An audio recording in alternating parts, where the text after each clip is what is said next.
త్రయోదశి సందర్భంగా చాకరిమెట్ల శ్రీ సహకార ఆంజనేయ స్వామి వారి ఆలయంలో భక్తులు ప్రత్యేక పూజలు నిర్వహించారు. శని త్రయోదశి సందర్భంగా శివంపేట మండలం చిన్న గొట్టిముక్కల పరిధిలోని దట్టమైన అరణ్యంలో వెలిసినటువంటి శ్రీ సహకార ఆంజనేయ స్వామి వారి ఆలయం భక్తులతో కిటకిటలాడింది. ఉదయం నుంచి స్వామివారికి ఆలయ ఫౌండేషన్ చైర్మన్ ఆంజనేయ శర్మ ఆధ్వర్యంలో స్వామివారికి జలాభిషేకం, చందనాభిషేకాలు, మన్య సూక్త పారాయణతో స్వామివారికి ప్రత్యేక పూజలు నిర్వహించారు. అనంతరం సత్యనారాయణ స్వామివారి వ్రతాలు నిర్వహించారు. ఆలయానికి వచ్చే భక్తులకు ఎలాంటి ఇబ్బందులు తలెత్తకుండా ఆలయ ఈవో సారా శ్రీనివాస్, ఆలయ ఫౌండేషన్ చైర్మన్ ఆంజనేయ శర్మ ఏర్పాట్లను పూర్తి చేశారు. అనంతరం భక్తులకు అన్నదాన కార్యక్రమాన్ని నిర్వహించారు.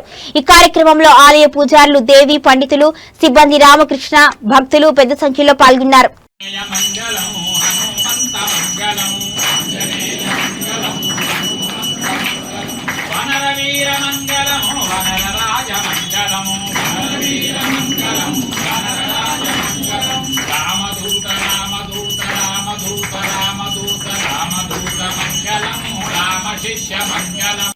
ఒక శనేశ్వరుడి యొక్క పండుగ అని మనం అనుకోవచ్చు. మనకు అర్థమయ్యేటువంటి పదం హనుమంతుడికి మనము ఏ భగవానికి పైకెత్తి మనస్సు నిండా స్వామిని ఉన్న చోట నుంచి ముందుకు రావద్దు. మీరు మనస్సు నిండా స్వామిని దండం పెట్టుకోండి.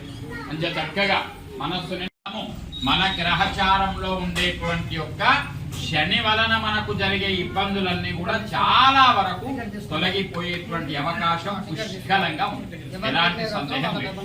అయితే ఈ రోజు సాయం సంధ్య వేళ అంటే సాయంకాలం కూడా హనుమాన్ చాలీసా మీరందరూ కూడా ఒకసారి మీరు ఎక్కడ కూర్చున్నా సరే, మీరు ఎక్కడ ఉన్నా ఒక్కసారి హనుమాన్ చాలీసా చదవండి. సాయంకాలం కూడా అరుణార్కం ప్రభుం శాంతం శ్రీరామదూతం శిరసా నమామి త్వమస్మిన్ కార్య నిర్యోగే భగవానికి పైకెత్తి మనస్సు నిండా స్వామిని ఉన్న చోట నుంచి ముందుకు రావద్దు. మీరు మనస్సు నిండా స్వామిని దండం పెట్టుకోండి.